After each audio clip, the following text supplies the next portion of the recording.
শহরের কোলাহল থেকে দূরে মনোরম এক প্রাকৃতিক পরিবেশে আধুনিক জীবনযাত্রার সমস্ত উন্নত সুবিধাযুক্ত শ্রীকৃষ্ণ সেবাশ্রম বৃদ্ধাশ্রম।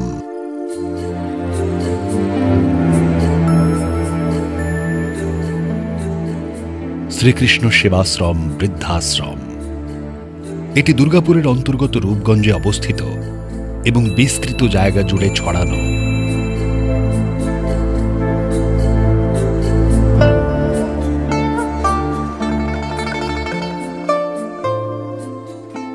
এখানে বহু বৃদ্ধ বৃদ্ধা স্বাবলম্বীভাবে এবং সম্মানের সঙ্গে খুঁজে পেয়েছেন নিজেদের স্বাধীনতা। এটি এমন এক জায়গা যেখানে তাদের মনের হারানো ইচ্ছেগুলিকে পুনরুজ্জীবিত করে তারা সেগুলি বাস্তবে ফুটিয়ে তোলার অবকাশ পান। আমি 2019-এর জুন মাসে এসেছি এখানে। Very nice hospitality, hygienic food serve for us. এখানকার পরিবেশ খুব ভালো, একটা গ্রাম্য পরিবেশ, যার ফলে আমাদের খুব ভালো লাগছে। আমি দুর্গাপুরে 1969 সাল থেকে আছি। ওই জায়গায় কাজ করেছি, শেষকালে ডিপিএল থেকে রিটায়ার করেছি। তারপর আমার স্ত্রী মারা যান এবং আমি এমন একটা পজিশনে পড়ি যে আমাকে কোনো বৃদ্ধাশ্রমে থাকতে হবে। এখানে আমি প্রথম এসেছি এবং আমার মোটামুটি ঠিকই আছে।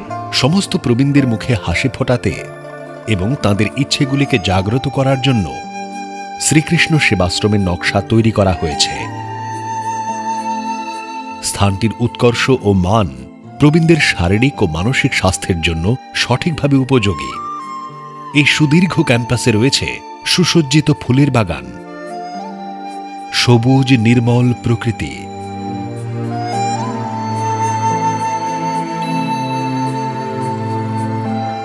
আমি আমার স্ত্রী শ্রীমতী রীতা রায়কে নিয়ে 2019 সালের 19শে ডিসেম্বর আমি এখানে আসি। আমার এখানে আসাটা একটা ইউনিক এক্সপিরিয়েন্স। আমি কলকাতা থেকে দুর্গাপুরে এসেছিলাম আমার একজন দিদিকে ড্রপ করতে। এসে দিদি আমাকে বললো একটু ভালো ওল্ড এজ হোম আছে দেখবি। আমি এটা দেখলাম, দেখে এখানকার এনভায়রনমেন্টস, সারাউন্ডিংস আমাকে খুব অ্যাট্রাক্ট করলো। তারপরে ঘরে গেলাম, ওনার একটা ঘর দেখলাম, একটা সিঙ্গেল রুমের অল মডার্ন অ্যামিনিটিস রয়েছে, যেটা আমাকে খুব অ্যাট্রাক্ট করলো। আমরা দুজনেই কলকাতায় থাকতাম।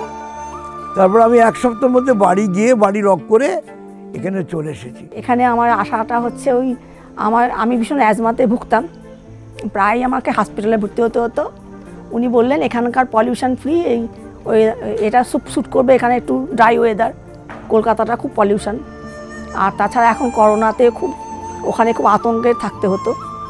যদিও আমরা মাঝে মাঝে যাই, কিন্তু ওখানে ফ্রিলি থাকতে পারি না এখন আর। সেই জন্য এখানকে আমাদের স্যুট করে গেছে আমার এখানকার আবহাওয়াটা। এখানে ভালোই লাগছে, এখানে সবার সাথে গল্প গুজব করে ভালোই লাগছে এখন এখানে। মূল বিল্ডিংয়ের 6টি ফ্লোরের প্রত্যেকটিতে আছে 5টি করে কক্ষ। এখানকার বাসিন্দাদের জন্য লিফট সবসময় সচল থাকে। আধুনিক আরামদায়ক ঘরে খুঁজে পাওয়া যাবে আরাম আর প্রয়োজনীয়তার অভূতপূর্ব মেলবন্ধন, যেমন চেয়ার, পড়ার টেবিল, টিভি সেট, এসি, পোশাক রাখার ওয়ার্ডরোব, আধুনিক সুবিধাযুক্ত বাথরুম, গিজার ইত্যাদি। এছাড়াও এখানে পরিষ্কার পরিচ্ছন্ন খোলামেলা বাতাসযুক্ত ঘর ও বারান্দার অপূর্ব শোভা সবাইকে মোহিত করবে।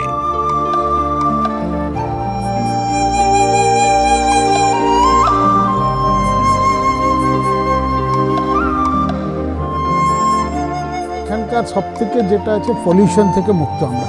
আমি সকালবেলা ভোর 5টা থেকে আমি হাঁটি, 8টা পর্যন্ত আমি এই রাস্তায় হাঁটাহাঁটি করি, আমার খুব ভালো লাগে। এবং বিকেলেও আমি কিছুটা হাঁটি। তাছাড়া এখানে জিম আছে, যে শরীরচর্চা করার জন্য এখানকার হচ্ছে বেস্ট। আর তাছাড়া এখানকার মালিক যে আছে উনি হচ্ছে একদম ফ্যামিলি ম্যান। রায়গঞ্জ থেকে এসেছি এখানে, 6 মাস হলো এখানে জয়েন করেছি। আমার এখানে আসা পেপার অ্যাড দেখে তারপর আমি ফোন করি এখানকার যে মালিক ভট্টাচার্যবাবু, ওনার কাছে তো ওনাকে ফোন করে আমি বলেছিলাম যে আমি তো ভেজ, আমার একটু অসুবিধা আছে, সব জায়গায় আমি শ্যুট করতে পারি না। তো উনি বললেন যে আমি এখানে 40 বছর থেকে ভেজ খাচ্ছি। তো আমি ভাবলাম যে এখানকার মালিক যখন ভেজ খাচ্ছে, ভেজের ব্যবস্থাটা এখানে ভালোই হবে, আমি এখানে চলে এলাম। তো এখানে এসে দেখছি সত্যিকারের ভাস্করবাবু এখানে খুবই হেল্পফুল। এখানকার মালিক যা একটু অসুবিধা হয় সাথে সাথে ওনাকে ফোন করলে ওটা পুরা করে দিচ্ছেন উনি, সেজন্য এখানে কোনো অসুবিধা নাই। এখন খুবই আমি ভালো আছি। প্রবীণদের স্বাস্থ্যের কথা মাথায় রেখে নির্দিষ্ট সময়ে স্বাস্থ্যকর খাবার পরিবেশিত হয়।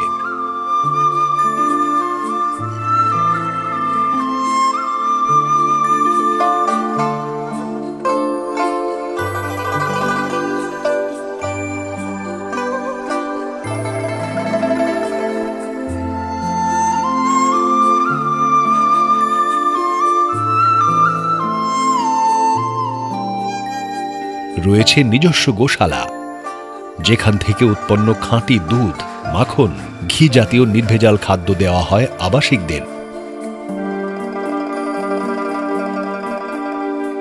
2018 এপ্রিলে আমি এখানে এসেছি। আমি ফাইন, খুব ভালো আছি। এই সেবাশ্রমে চাষ হয় বিভিন্ন প্রকারের রাসায়নিকবিহীন টাটকা সবজি, যা রান্না করে তুলে দেওয়া হয় আবাসিকদের পাতে।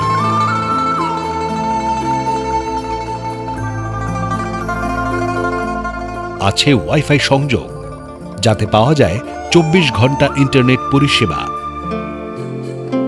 আমার স্বামী 2011 সালে ক্যান্সারে মারা যান। আমার 2 ছেলে, বড় ছেলে আমেরিকায় থাকে, হ্যাঁ, আর ছোট ছেলে আমার কাছে থাকতো, ইন্ডিয়ান অয়েলে কাজ করতো। কিন্তু দুর্ভাগ্যবশত 2018 সালে আমার ছোট ছেলে মারা যায়। তারপরে আমার বড় ছেলে চলে আসে ওখান থেকে, এসে আমাকে কলকাতায় 4টি বৃদ্ধাশ্রম দেখিয়েছে। তারপর আমি খুব দুর্গাপুরের দিকে অনেকদিন ছিলাম বলে 72 থেকে দুর্গাপুরের দিকে আমার ঝোঁকটা বেশি। তারপরে ছেলে এই বৃদ্ধাশ্রমটা নেটে দেখেছে, আমার বড় ছেলে। তখন বললো, মা তুমি দুর্গাপুর করছো, চলো একটা নেটে একটা দেখেছি। সন্ধেবেলা আমার ছেলে, ছেলের বউ, আমার ছোটো ভাইয়ের বউ সবাই মিলে এসে বৃদ্ধাশ্রমটা দেখলাম। দেখে আমাদের একবারেই পছন্দ হয়ে গেল। আমার ছেলে 31শে অক্টোবর আমাকে এখানে রেখে গেছে 2018 সালে, দিয়ে আমেরিকা চলে গেছে।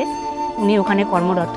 2 বছর হলো এখানে আছি। আমার খুব ভালো লাগছে, বিশেষ করে এখানকার পরিবেশ, এখানকার লোকজনদের ব্যবহার, খাওয়া দাওয়া খুব ভালো। বিশেষ করে ভরচাজবাবু খুব ভালো, মানে আমাদের জিনিস, স্যার উনি ভীষণই ভালো, ওনার তুলনা হয় না, সত্যি কথা বলছি। হ্যাঁ, আর একটা কথা বলছি যে আমিও এখানে এসে অনেকটা রোগমুক্ত হয়েছি। আমি বহুবার উডল্যান্ডে ভর্তি হয়েছি, কিন্তু এখানে পলিউশনটা নেই, কোনো কাজকর্ম করতে হয় না, শুধু বসে বসে খাওয়া, এটাই আমার পক্ষে এখন বিশাল। আশ্রমবাসীদের সুরক্ষার জন্য পুরো জায়গাটিতে চলে সিসিটিভি ক্যামেরার নজরদারি। এছাড়াও রয়েছে সপ্তাহের 7 দিনই 24 ঘন্টা চিকিৎসক, নার্স, ফিজিওথেরাপিস্ট, প্রাথমিক চিকিৎসার ওষুধপত্র এবং স্বাস্থ্য পরীক্ষা সহ নানান সুযোগ সুবিধা। মনের আনন্দ আর উন্নতি সাধনের জন্য এখানে আছে বইয়ের সুবিশাল লাইব্রেরি। শরীরচর্চার জন্য রয়েছে নিজস্ব জিমন্যাসিয়াম। ডিমেনশিয়া রোগীদের সুস্থ রাখার জন্য রয়েছে সব রকম প্রয়োজনীয় ব্যবস্থা। আছে ইনডোর গেমের আনন্দ। এখানে আমরা 2 বোনে থাকতাম, 604-এ এবং 504-এ। আমি দুর্গাপুর স্টিল প্ল্যান্টের স্কুলে চাকরি করতাম। তারপরে ওই আমার এক বোন ওখানে আসার পর ওর কাছ থেকে আমি এখানটার সন্ধান পাই। এখানটা এসে আমার খুব ভালো লেগেছে। আর পরিবেশ তো খুবই ভালো, এখানকার পলিউশন কিচ্ছু নেই, গ্রাম্য পরিবেশ। আর আমাদের যিনি এখানকার মালিক, তিনি অত্যন্ত মানে সজ্জন এবং আমাদের সঙ্গে প্রায় একই রকম। আমরা যখন যা বলি সঙ্গে সঙ্গে সেই সমস্ত শোনেন, সব কিছু আমাদের খোঁজ খবর করেন এবং প্রত্যেককে পার্সোনালি এদিক ওদিক সমস্ত দিক থেকে উনি খোঁজ খবর করেন। এই একটা, শুধু তাই নয়, ওনার গোটা ফ্যামিলি বাড়ির মেম্বাররাও এরকমভাবে সবাইকে চেনে, সবাইকে খোঁজ খবর করে এবং প্রত্যেকের সঙ্গে দারুণভাবে মেলামেশা করে। এখানকার ক্যাম্পাসে আছে অতিথিশালা, যাতে বেড়াতে আসা অতিথিরা নির্বিঘ্নে থাকতে পারেন কয়েকটি দিন। চত্বরে আছে রাধা গোবিন্দজির মন্দির। এখানে প্রবীণরা পূজা ও প্রার্থনা করেন ভক্তিভরে। ফলে পরিবেশ হয়ে ওঠে নির্মল, আনন্দ ঘন ও শ্রদ্ধায় পরিপূর্ণ।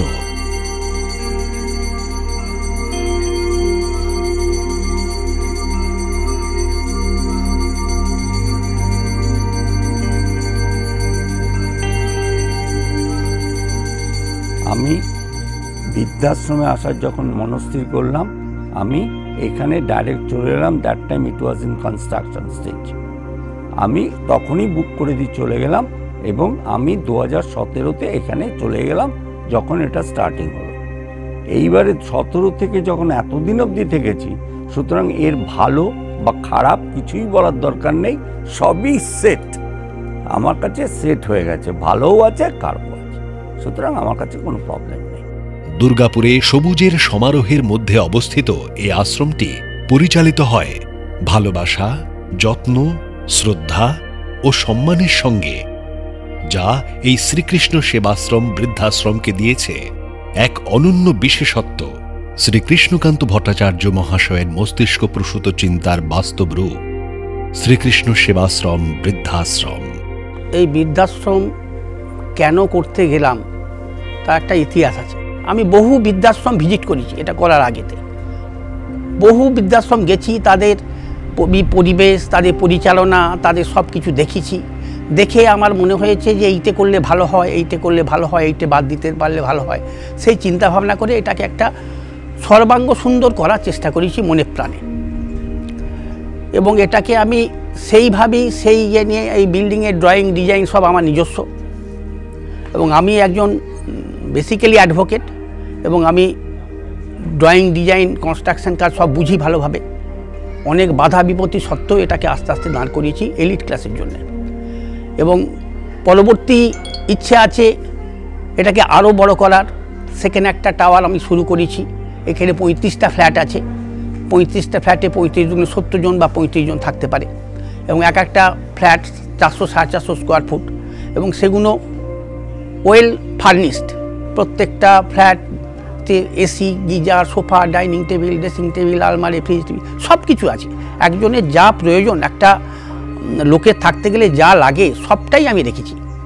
এবং পরবর্তীকালে ইচ্ছে আছে একটু গরিব ক্লাসের জন্য করার জন্য, যাদের পয়সা করি কম এবং যাদের ক্ষমতা কম, তাদের কথা চিন্তা করে আমি আরেকটা বৃদ্ধাশ্রম শুরু করছি এই ক্যাম্পাসেরই একটু দূরে পাশেই। সেটাকে ইচ্ছে আছে সেটাকে মধ্যবিত্তের জন্যে, মধ্যবিত্তের নাগালের মধ্যে যেটা করতে পারি সেইটা করার ইচ্ছে আছে। আপাতত আমার যারা বোর্ডার আছেন প্রত্যেকেই ভালো। আমরাও সব দিকে নজর দিই তাদের যাতে কোনো অসুবিধে না হয়। তাদের মেডিকেল ফেসিলিটি, এখানে ডাক্তার আছে, রেগুলার মেডিকেল চেক আপ হয়। আমাদের বিভিন্ন হসপিটালের সঙ্গে টাই আপ করা আছে, সেখানেতে আমাদের নিয়ে যাই, দেখাই, সব কিছুই আমরা এর মধ্যেই বেয়ার করি। কোনো এক্সট্রা কস্ট আমরা জেনারেলি বোর্ডারদের কাছ থেকে নিই না। এইভাবেই চলছে। আগামী দিনে দেখা যায় কি হয়, আরও ভালো করার, আরও ভালোভাবে চলার ইচ্ছা আছে। সকলের সহযোগিতা পাচ্ছি এখানে এবং আগামী দিনে হয়তো আরও পাবো। সেইভাবেই আমি বৃদ্ধাশ্রমটাকে চালিয়ে নিয়ে যাওয়ার কল্পনা করেছি। এখনকার মানুষের যেহেতু স্বামী স্ত্রী দুজনেই চাকরি করেন, যখন রিটায়ারমেন্টের পরে বাড়িতে দেখাশোনার অসুবিধা হয় বা অনেকেই ঠিক পরিষেবা পান না, তো সেই সব চিন্তাভাবনা থেকেই এই বৃদ্ধাশ্রমের পরিকল্পনা। বা আস্তে আস্তে এই বৃদ্ধাশ্রমটি আমাদের প্রায় বছর 2-3 দিনের মধ্যেই তৈরি হয়েছে এবং চারিদিকে অ্যাড দেওয়ার পরে প্রচুর যারা বৃদ্ধাশ্রমে থাকতে ইচ্ছুক তারা যোগাযোগ করেছেন বা অনেকেই পরপর এসছেন বা আসছেন। তো আস্তে আস্তে আমাদের এই বৃদ্ধাশ্রমের নাম চারিদিকে ছড়িয়ে পড়েছে, টিভির মাধ্যমে, বিভিন্ন পত্রিকার মাধ্যমে, মানুষের লোকমুখে। তাতে করে আমরা প্রথমে ভাবিনি যে এতটা এর প্রয়োজনীয়তা মানুষের কাছে আছে, কিন্তু এখন দেখছি যে মানুষ এখানে এসে সত্যিই আনন্দে আছেন বা ভালো আছেন বা সব রকম পরিষেবা পাচ্ছেন, বা আমরাও যতটুকু পারছি ওনাদের সহযোগিতা করছি। এইসব নিয়ে আমরাও ভালো থাকি এবং আমাদের সঙ্গে যারা আছেন ওনারাও ভালো আছেন দেখে আমাদেরও খুব ভালো লাগছে। শ্রীকৃষ্ণ সেবাশ্রম একটি দীপ শিখা প্রজ্বলিত করেছে, মগ্ন হয়েছে এক সাধনায়, যে সাধনা আশ্রমবাসী সমস্ত বৃদ্ধ বৃদ্ধাকে পৌঁছে দেবে শান্তি, সম্মান আর প্রকৃতি কেন্দ্রিক নির্ঝঞ্ঝাট সুরক্ষিত জীবন, যেখানে সব সময় তার পাশে থাকবে কোনো না কোনো সহমর্মী। স্বাগত শ্রীকৃষ্ণ সেবাশ্রম বৃদ্ধাশ্রমের আনন্দ ঘন জীবনে।